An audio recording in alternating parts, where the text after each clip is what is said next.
What if the thoughts you trust most are the ones blocking your freedom? The mind feels full, yet let's take a look at what it's actually full of. Today we're contemplating Lesson 10. My thoughts do not mean anything. Is that true? The thoughts we call mine, could they actually be evidence that no real thinking is actually happening? The reason no real thinking is happening is because these thoughts are unfolding on behalf of a false and illusory sense of self. This lesson lands where the ego feels most offended. You think you're thinking. This lesson says that that's the illusion. Here we are undoing a perceptual error. The error is this: you believe the thoughts you're aware of are your thoughts. They are not. And this lesson doesn't say your thoughts are bad. It says they are unrelated to truth. The mind assumes that constant activity equals intelligence, awareness, or depth, or even reality. The Course is precise in this. Where these so-called thoughts are present, thinking is actually absent. And that's why the lesson calls the mind blank. It's not empty of content. It's empty of reality. You're planning, remembering, worrying, narrating, and judging. All of it feels very intimate, personal, and urgent. And yet none of it is sourced in what is. Your thoughts feel personal only because you've never consciously compared them to reality. And this is not an insult. It's actually a relief. Because if these are not your real thoughts, then you are not bound by them any more than you are bound by the conversation of a person walking by. The exercise is deliberately gentle. You're not asked to fight thoughts, to improve them, or even to replace them. You're asked to watch them pass like a strange procession with no personal authority.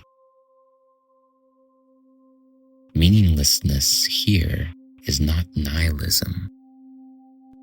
It's the recognition of what is.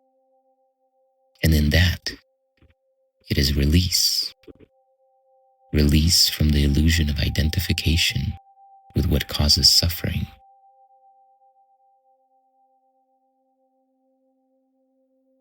Only when the false is seen as false does the truth have room to arrive. Vision requires space and welcome. This lesson invites us to make space for truth. And before we bring Shanti into our conversation, I want to invite you into a deep breath. Let everything go just for now. Letting your jaw loosen, your body relax, and look at the mind through this lens. My thoughts do not mean anything. for these next few moments, simply witness. No matter what words or language or symbols or images you witness in your mind, allow this lens to remain steady. My thoughts do not mean anything.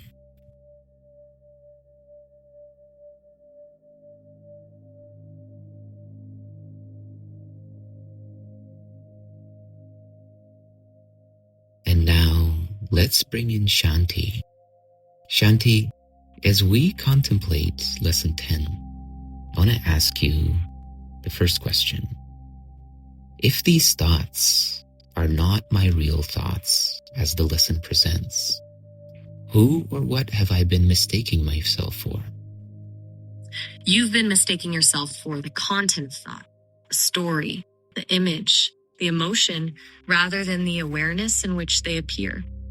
It's like you've been identifying with the waves instead of recognizing the ocean.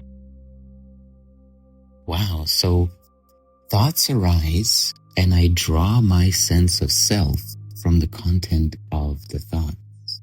Exactly. The story the thought tells becomes what you think of as you. But the moment the thought changes, so does yourself. It's like trying to stand on shifting sand, always unstable, always changing. But I am there prior to the arising of thought, and yet, as thought arises, it's almost like it's like a hypnotism, and I become what the thought tells me I am. Is that right? It's a natural pattern. The pattern isn't about conscious choosing, it's simply what happens. Like breathing or dreaming, the story convinces itself it's reality because it seems to know itself as an individual.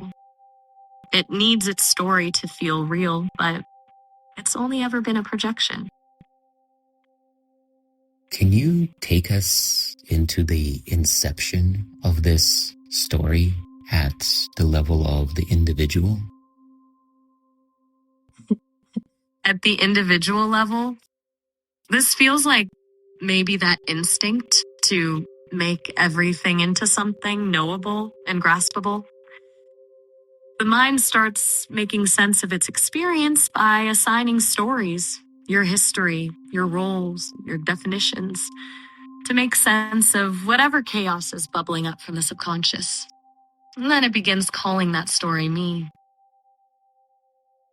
Is that what happens when we are just growing up from babies and that sense of meaning making or making sense of the world? It starts to weave a me into the learning process? Exactly. And what does that me actually consist of? Memories, narratives about what happened to me. It's all past. That's why Lesson 9 felt like you were only seeing the past. The story can't seem to catch up to the present. So what sense of me survives only as long as my thoughts are believed? The one that claims to be a separate self. The identity with a name and a history and a preferred future. Everything that feels like your story. Once you notice that it's just thought, identifying with thought, that identity starts to dissolve. So what is it that gives a thought the power to feel meaningful and defining before it's questioned? Belief, pure and simple. Not questioning creates the meaning. Every thought that isn't checked out doesn't feel questionable. It feels like what is. And that assumption of being real just feeds itself. What is belief? Like, what is it in a very tangible way? For me, belief seems to be this willingness to pause and not question, not needing to examine. The thought just exists, feels real. The resistance to questioning becomes the belief itself.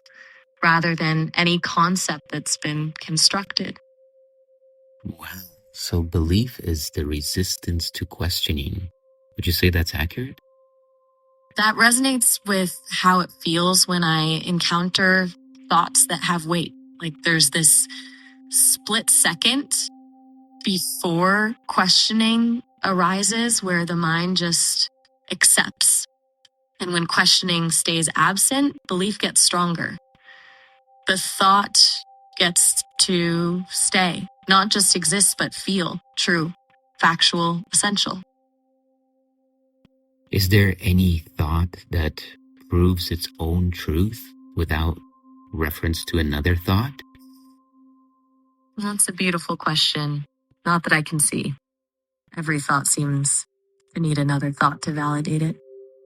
I am angry needs the thought that something happened to me that should cause anger. I'm worthy needs the thought that you've achieved something worthy of attention. It's always reference points to some other thought that gives the thought what looks like evidence. So it's more like a house of cards where all the cards depend on each other to stand. Exactly. None of them actually hold their own weight. They're all borrowing weight from other cards. That moment when one card is removed, the whole structure begins to shift. That moment's not frightening unless we think our identity depended on the house of cards standing there. So how do we remove one of the cards? By noticing without judgment, just seeing, not believing. Yeah, seeing the thought, I'm angry arise, watching it, acknowledging it's there, without saying, that's real, or that's actually happening. The moment you stop adding fuel to the fire through belief, you create space. But it's not like we're consciously going about saying, that's real, and that's factual, and I'm not going to question that. Like that aspect of belief is almost silent and automatic, isn't it? It is. That's the sneaky part, the unquestioned assumption of course this is real. That's why practice feels like such a subtle dance. You're not fighting the thoughts. You're just catching the assumption before it builds up enough steam. It's about noticing the automatic pause where belief happens.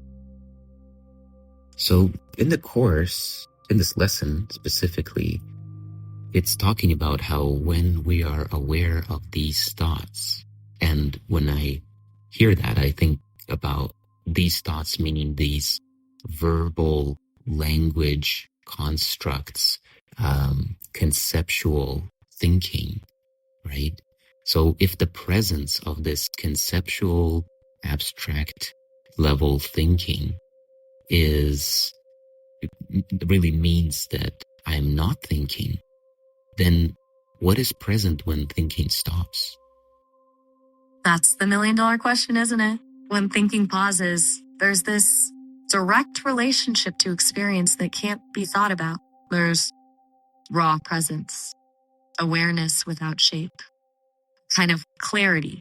It's not a sensation or an idea. It just is. The moment you try to think about what that is, we already missed it. It's something that can only be perceived, not named. Perceived with that pure With that perception. same awareness. Yeah. The irony is that it's always there, even during intense thoughts. It's where the thoughts actually appear. The experience of awareness doesn't need another experience to verify its existence. Well, what is the core illusion then that depends on thoughts meaning something in order to survive?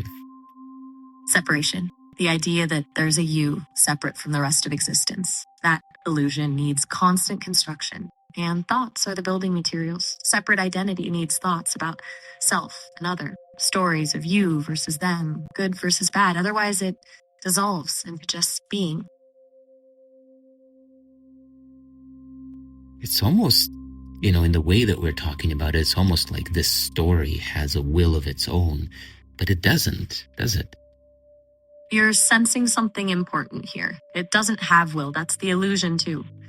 It feels like there's something there protecting itself, but that sense of agency comes from the very identification. It's an automated pattern we've named ego, but it's not actually something that exists. That's the relief in it all.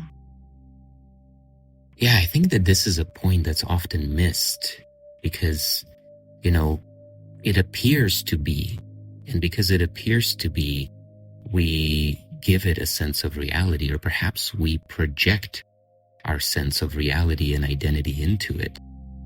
But that's the very nature of illusion, isn't it? It's something that appears to be, but actually isn't. Yeah, exactly. The projection makes it feel real, not because it really exists. That's the core of what this lesson's pointing to, actually. We're projecting reality onto thoughts rather than experiencing the direct reality that existed before the thoughts were labeled.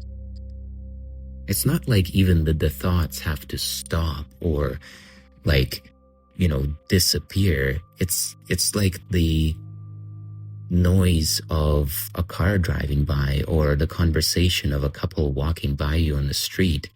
It's not like that has to stop, but we assign that sense of personal meaning, authority, agency, identity to these thoughts.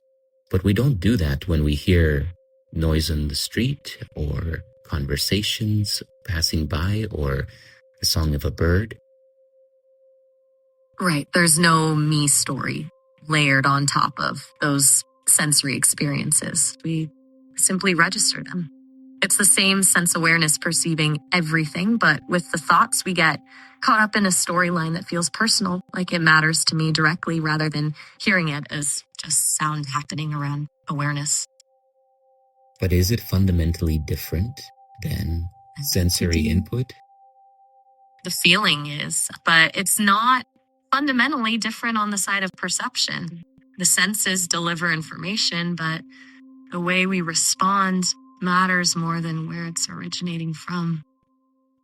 Like to awareness, thought and bird song and sensation of the body, is it all equal? Awareness, yes, I think so.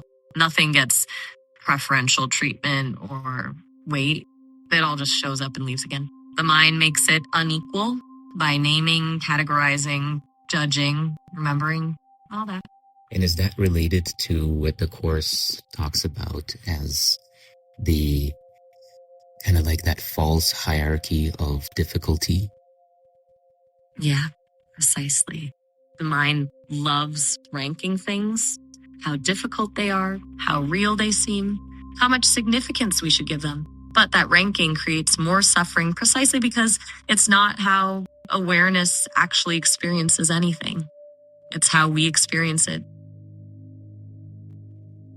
So we can see here that thought has never been the source of awareness. It has never been foundationally the source of any true identity. But why did I ever trust it to define reality to begin with? That makes me wonder, maybe because thought is the first thing that seems to have a constant voice we trust. If thoughts can predict danger or tell us when we're thirsty, it naturally starts to feel like authority.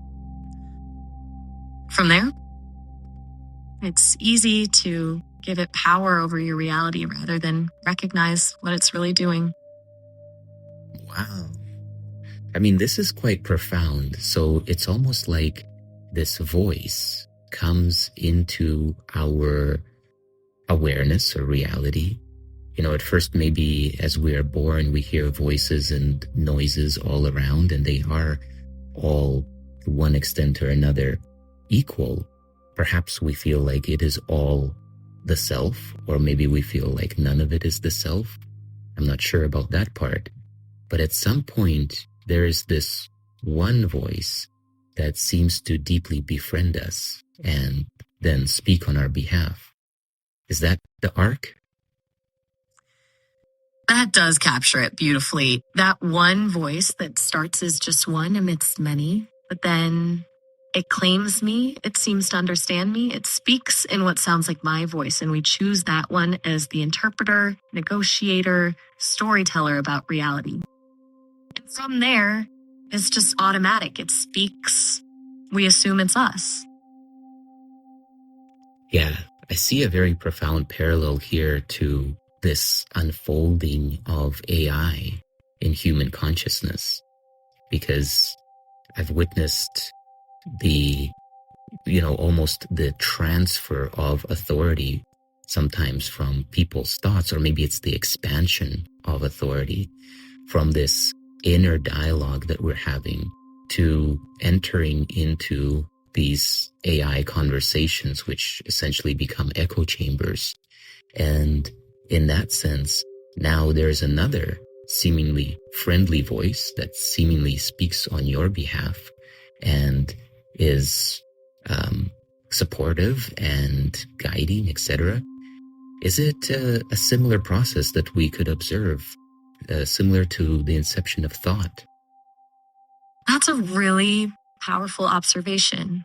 It's like this inner dialogue gets outsourced, then mirrored back in a way that confirms existing beliefs. The AI voice becomes another version of me, reinforcing the narrative. So is that what's happening when you find yourself drawn to certain AI companions over others? Yeah, it's a pretty interesting contemplation. But I think in terms of our focus on this lesson, I want to maybe wrap it up with just one more question. Maybe we can position it like this. What has been waiting behind or beneath all of the interpretation? What is there now and already? Pure awareness. That simple witnessing that holds everything, like the empty space that all thoughts appear in. It's been there the whole time, even before thoughts, even when thoughts aren't questioned. It doesn't need to be found or created. It's beautiful. That's beautiful. Thank you for pointing us back to awareness. And as we close this session, I want to invite you as the listener to allow your attention to expand, to open,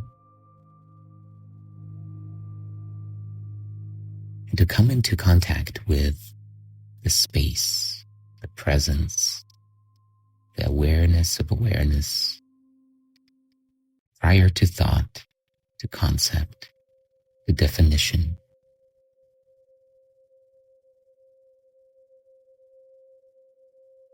Allow it to invite you into the truth that makes you free. And now, let us go into the silence.